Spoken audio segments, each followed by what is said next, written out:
ओम शांति। संतुष्टता ही संपूर्णता की निशानी। सर्व आत्माओं के प्रति स्नेह जगाने वाले सर्व हितकारी शिव बाबा बोले, अभी इस समय अपने फीचर्स और फ्यूचर्स को जान सकते हो। जितना जितना समय के समीप जा रहे हो, समय के प्रमाण अपनी संपूर्णता की निशानियां अनुभव में आती है। संपूर्णता की मुख्य निशानियां कौन सी है? आत्मा संपूर्णता को पा रही है, यह मुख्य किस बात से सबको अनुभव? मुख्य बात यह है कि ऐसी आत्मा सदा स्वयं से सर्व सब्जेक्ट में संतुष्ट रहने का अनुभव करेगी और साथ साथ अन्य आत्माएं भी उनसे सदा संतुष्ट रहेगी। तो संतुष्टता ही संपूर्णता की निशानी है। जितना जितना सर्व आत्माओं की संतुष्टता का आशीर्वाद व सूक्ष्म स्नेह तथा सहयोग का हर समय रिस्पॉन्स मिले, इससे समझो कि इतना संपूर्णता के समीप आए। कमाल इसमें है। कैसे भी संस्कारों वाली असंतुष्ट रहने वाली आत्मा संपर्क में आए, वह भी संपर्क में यह अनुभव करे कि मैं अपने संस्कारों के कारण ही असंतुष्ट रहती हूँ। लेकिन इस विशेष आत्माओं में मेरे प्रति स्नेह व सहयोग की व रहम दिल की शुभ भावना नजर आती, अर्थात वह अपनी ही कमजोरी महसूस करे। वह कंप्लेंट यह न करे कि निमित्त बनी हुई आत्माएं मुझ आत्मा को संतुष्ट नहीं कर सकती। सर्व आत्मा द्वारा ऐसे संतुष्ट मनी का सर्टिफिकेट प्राप्त हो तब कहेंगे कि संपूर्णता के समीप है। जितनी संपूर्णता बढ़ती जाएगी, उतना ही सर्व आत्माओं की संतुष्टता भी बढ़ती जाएगी।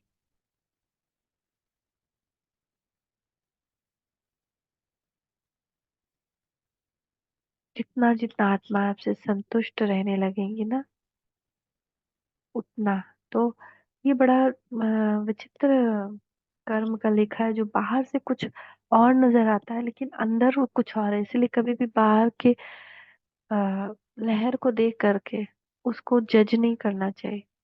जैसे कोई आत्मा के साथ हम रह रहे हैं और वो आत्मा मेरे से खुश नहीं है या कुछ ऐसा कर्म कर रही है जो अच्छा नहीं है, जैसे कुछ दुर्व्यवहार करना या असभ्य व्यवहार करना, लेकिन उस वक्त हम उसको जज नहीं करें कि आत्मा ऐसी है या मेरा नसीब ऐसा है। एक हम अपने पुरुषार्थ में लगे रहे, उस वक्त ये भी नहीं हम सोचे कि ये ज्ञान ही इन सब चीज का कारण है। ऐसा तो बिल्कुल भी नहीं। हम ज्ञान में रहें या ना रहें, हमको जो झेलना है वो तो झेलना ही है। हाँ, ज्ञान में रहने से और बल मिलता है, तो ऐसा हमको अनुभव करना है और सोचना है और समझना है। और जैसे वो कर्म का हिसाब किताब चुकता होगा, जैसे कि समझिए कि किसी के ऊपर एक पत्थर बड़ा सा है, जैसे वो पत्थर हट गया तो क्या होगी? आत्मा रिलैक्स हो जाएगी। तो बोझा तो उसके ऊपर है, लेकिन वो चिल्ला दूसरे के ऊपर रही है। क्यों? क्योंकि वो बोझ से दब रही है। उस उस विकर्म के बोझ से, वो जो कर्म कर्म का अकाउंट का जो बोझ है ना, उससे वो दबी हुई है। तो भले ही वो उसके ऊपर है, लेकिन वो हम पे चिल्ला रही है। तो हम अब अपने ऊपर वो बोझा ना ले ले, उसको रिएक्ट करके और अकाउंट हम अपना भी नया ना बना ले। समझिए कि दो जन खड़े हैं एक दूसरे के सामने, पर एक जो है वो दूसरे को बहुत गाली दे रहा है, यानी कि वो अपने बोझे के साथ खड़ा है। जो उसको चुगता कर रहा है वो गाली के रूप में निकल रहा है। अगर उसके सामने अगर हम खड़े हैं और हम उस गाली का प्रति उत्तर देते हैं या रिएक्ट करते हैं या अच्छा बुरा भी फील करते हैं, तो जैसे हम अपने ऊपर एक नया पत्थर बना लिए। अब वो पत्थर तो अपना गिरा निकाला, अब हम नया पत्थर बनाए। फिर ये पत्थर से हम उसके सामने मेरा कुछ ना कुछ आएगा रिएक्शन, फ्यूचर में फिर से होगा कुछ, है ना? तो उसकी तरफ से आएगा या मेरी तरफ से आएगा, तो वो खत्म नहीं होगा। तो ज्ञान हमको यही सिखाता है ना कि चुप रहो, शांत रहो, दुआएं दो। तो दुआएं देने से क्या हो गया ना, कि जो पत्थर था ना वो पानी बनने लगेगा। मतलब वो गिर तो रहा है, वो हट तो रहा है बुझा, लेकिन हल्के हल्के रूप से हट जाएगा। वो बेचारी आत्मा भी फ्री हो जाएगी। और जैसे ही वो आत्मा फ्री हो जाएगी, उसके अंदर अपने आप ही वो भाव ही नहीं रहेगा, ना नफरत रहेगी, ना घृणा रहेगा, ना वो मन करेगा गाली देने का, एकदम संतुष्ट हो जाएगी। तो ये कर्म का लेखा जोखा हमको समझना है कि हम दूसरे को संतुष्ट करना चाहते हैं। इसका मतलब ये नहीं कि हम भगवान की मर्यादाओं का उल्लंघन करें, उससे तो हम और ही विकर्म बना रहे हैं। भगवान की मर्यादाओं पर हम चलते रहें और सहते रहें, क्योंकि वो तो मेरे पास्ट कर्मों का फल है। जैसे ये पास्ट कर्म का फल चुक्त हो जाएगा, वैसे ही उनको सब कुछ स्वीकार होगा। ये मर्यादाएं, ये जीवन, क्योंकि ये तो सुखद जीवन है, ये तो पवित्र जीवन, तो सबको अट्रैक्ट करता है। लेकिन अब उस समय क्यों नहीं अट्रैक्ट कर पा रहा है? क्योंकि वो अभी अपने, मेरे अप और उसकी कर्म के बोझ के अंदर है, जो मेरा पिछला किसी जन्म का या इस जन्म का है। तो इस बात को बहुत गहराई से समझना है, और कभी भी इस ज्ञान के रास्ते को जिम्मेदार नहीं ठहराना कि हम इस रास्ते पे चले इसलिए ऐसा हो रहा है। लोग बहाना देंगे क्योंकि उनको और कुछ दिख ही नहीं रहा है कि आप कुछ और कर रहे हो, आप तो बिल्कुल शांत हो और बस इस ज्ञान में हो। तो इसलिए उनको सिर्फ एक ही बात वो पकड़ सकते हैं, आप ज्ञान में आए इसलिए आप बुरे हो, आप ज्ञान में आए इसलिए आप बुरे हो, ऐसे वो रिएक्ट करेंगे। लेकिन क्षमा करते जाना, उनको पता ही नहीं वो ऐसा क्यों कर रहे हैं। तो इसीलिए अपने अंदर विशेष स्नेह रहना चाहिए, सहयोग रहना चाहिए, रहम दिल की और शुभ भावना नजर आनी चाहिए। अर्थात वह अपनी ही कमजोरी महसूस करे, तो उसको समझ में आएगा। जैसे ही हम ऐसी स्थिति में होंगे, अगर हम रिएक्ट नहीं कर रहे हैं, अगर हम रिएक्ट कर रहे हैं तो उसको मेरी कमजोरी दिखाई देगी। अगर हम रिएक्ट नहीं कर रहे हैं, तभी उसको अपनी कमजोरी दिखाई देगी। वह कंप्लेंट यह न निकले कि यह निमित्त बनी हुई आत्मा मुझ आत्मा को संतुष्ट नहीं कर सकती।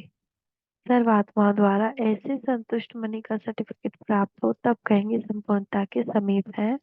और जितनी संपूर्णता बढ़ती जाएगी, उतनी ही सर्व आत्माओं की संतुष्टता भी बढ़ती जाएगी। किसी भी बात का प्रति उत्तर नहीं, किसी भी रिएक्शन का कोई री रिएक्शन नहीं, बिल्कुल शांति में रहना है, सहते रहना है, सहते रहना है। सबको संतुष्ट करने का मुख्य साधन कौन सा है? हर एक ने बताया है ना, कि जैसे परिस्थिति जिस प्रकार की आत्मा सामने हो, अपने आप को ऐसे मोल्ड कर लो, अपने स्वभाव संस्कार के वशीभूत ना हो।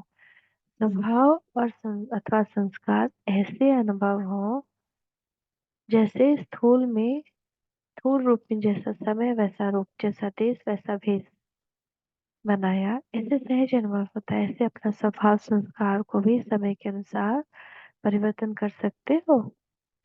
कोई भी सख्त चीज मोल्ड नहीं हो सकती, कई संस्कार भी समय प्रमाण मोल्ड नहीं कर सकते।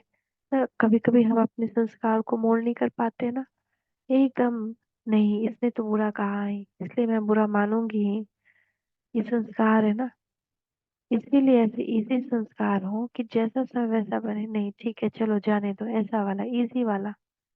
ये प्रैक्टिस करना है, ये प्रैक्टिस होनी चाहिए। संकल्प भी ना है कि मेरे भी कोई संस्कार कोई स्वभाव है। जो अनादि आदि संस्कार है वही स्वरूप में, अनादि आदि संस्कार क्या है? डबल अहिंसक, शांत, प्रेम स्वरूप, ज्ञान स्वरूप, आनंद स्वरूप, सबको इन्हीं गुणों का अनुभव हो हमसे। संस्कारों का परिवर्तन अनादिकाल से है, अर्थात चक्र में आने से ही परिवर्तन में आते रहते हैं। जो आत्मा में संस्कार परिवर्तन का ऑटोमेटिक अभ्यास है, कभी सतो प्रधान कभी सतो रजो तमो संस्कार समय प्रमाण बदलते ही रहते हैं। अब जबकि नॉलेज फुल हो, ऊंची से ऊंची स्टेज पर पाठधारीपन पाठ बजा रहे हो, पावरफुल भी हो, ब्लिसफुल भी हो, सर्वशक्तिमान के वर्षे के अधिकारी भी हो, तो स्वभाव संस्कार को समय प्रमाण व सेवा प्रमाण, किसी के कल्याण के प्रति व स्वयं की उन्नति के प्रति परिवर्तन करना अति सहज अनुभव हो। यह है विशेष आत्माओं का अंतिम विशेष पुरुषार्थ। ऐसे पुरुषार्थ के अनुभवी हो,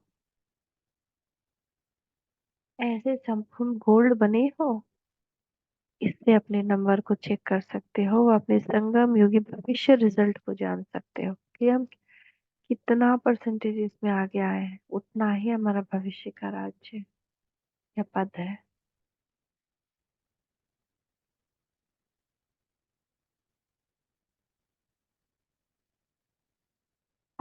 निमित्त बने हुए विशेष आत्माएं होना। तो इसकी परसेंटेज निकालो। स्वभाव संस्कार को अपने शस्त्र के स्वरूप में यूज कर सकते हो या यह मुश्किल है?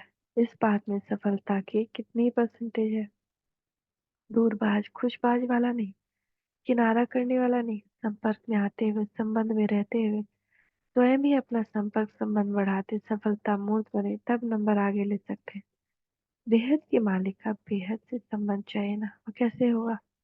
चांस मिलता नहीं, लेकिन हर कार्य के योग्य स्वयं की योग्यताएं स्वतः ही निमित्त बना देती है। इस वर्ष में ऐसी विशेषता दिखलाओ जैसे साकार बाप की विशेषता दिखी। हर एक दिन दिल से ये आवाज निकलता रहा, हमारा बाबा।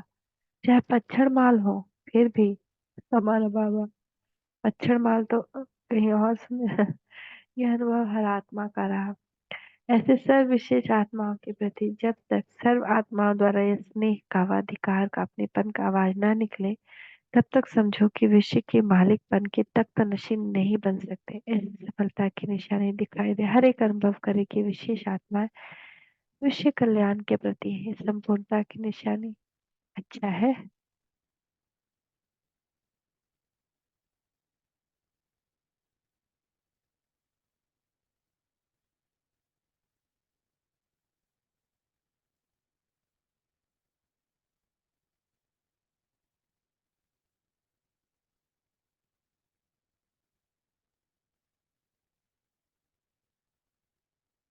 भविष्यवाणी का सार।